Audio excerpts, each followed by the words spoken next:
My new job is to make market research understandable to our clients. Yeah, in the old days I'd have been the guy probably sat there with a sort of drawing board and sort of actually drawing it out to make it presentable. These days it's more likely to be kind of making different applications across a range of different platforms that are useful to these people, or looking at how we do our presentations, looking at all the public faces, all the touch points. In the media they call it 360 or multi-platform publishing. Here we'll have to look at it. We won't be the only company to be doing this. Many of our rivals are showing many different forms of many manifestations of data that they create. I hope I can bring an edge where it's going to be more understandable, useful, desirable, all that kind of stuff. So I've worked at the BBC for 14 years, and 10 of those years were at the news website. And I started working there because I was really sort of interested in information design, and the person who started it, when they started this, they needed designers, so they gave me a job doing that. Very soon into that I got interested in how to design websites properly, and the answer to that is that you're doing product design, and in order to do product design you need to understand the behaviour and the context of behaviour of your users and the context of use. How long are people looking at stuff for? How can they find what they're looking for? Those sorts of questions, certainly in a media website like the BBC News one.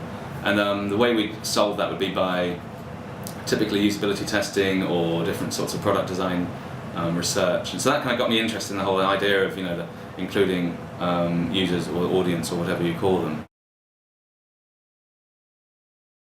The researchers have a load of different ways of helping clients make decisions based on data and insight, and there might be different ways I can help with that. So talking with our analytics team, for instance, there's some of the stuff that analytics people talk about. Well, which of that is useful to clients in what shape? Really, are the questions I'm asking at the moment. So it's really going around understanding. I'm spending an afternoon tomorrow with the consumer qual team to work out what are the deliverables you have, but also not just like what do you have, how can we give that a different colour or different typeface and stuff. That's all quite easy. But what is it that qual customers and clients are like? I did a visit with one of our healthcare clients the other day to sit in a meeting and understand something, just understand a bit about them really. We have a kind of pretty good client discipline here, so I'm not going to be taking over that or anything, but I certainly need to work with research teams to make sure that if they're serving our clients, I need to be able to serve them with the stuff that they need, but also to push back on them sometimes. Clients are after insights that are going to help them make decisions that are going to help their business. And we need to, first of all, the first thing we are is a research company, so we need to continue to be looking in the smart ways that are going to find new insights, new data in the world. They're going to get our researchers to a place that they can have a discussion and a relationship with our clients that help them make decisions that benefit their business. I've got a feeling that not all of those discussions are going to be simple face-to-face chats, although possibly a few more of them would be a good thing. But not everyone can always attend the meeting, or maybe sometimes people need, the rise of real-time data. We can't always be there to supply the real-time data, and it's sort of be a bit annoying if we were, probably. So how do we get that done there? So absolutely making use of digital platforms, but which ones? I have been in presentations where people people more junior or people less experienced or whatever have used maybe some of the artifacts that they produce as a crutch for a lack of a relationship or a lack of insight. And those artifacts obviously are stuff like too many PowerPoint pages, and so it's that kind of stuff. But that happens for a reason. It's not because it's great fun doing PowerPoint. I think people get into habits. People get into it's just it's a kind of if it's a done thing, it's a done thing, and it gets done.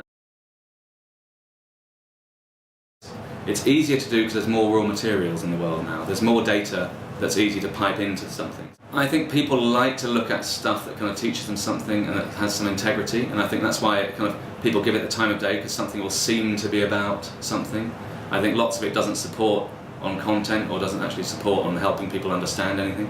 I think lots of designers, in an effort to do work of integrity, which I think lots of people want to do, they think, we'll do some data visualization because that's surely about something. There's some data we can find, so some you know, we can find some, I don't know, TFL data, and we can mix that with something or other, and therefore my work will be about something, and we'll have that extra piece of integrity, rather than just being about kind of found typography from my trip to Holland, you know, which is kind of cute, but I mean that's much of what most design for data visualization was. And designers and graphic designers are in a permanent sort of sense of introspection.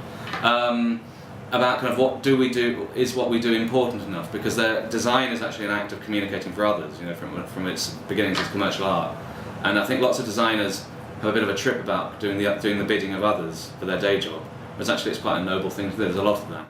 Things that look good have an aesthetic that, you know, encapsulates a spirit of the age, in the same way that, you know, psychedelia aesthetic of the 60s posters, both protest and pop posters, captivated the uncertainty of the age. What is the spirit of our age? Well, it is a spirit of connectivity, it's a spirit of ubiquity and data and stuff like that, information and information overload, you know, that as, you know, if you had those as a brief to start with, you'd come out with something that looked like lots of this data visualization. So it looks kind of current, and it has a kinetic, it has a pace about it. I would like people to do stuff that's about stuff, because there's enough information, proper information out there. I haven't seen a good visualization on like why all the bees were dying out for the last 2 or 3 years. Now why doesn't someone do that instead of doing something about how many trips to the shop they made?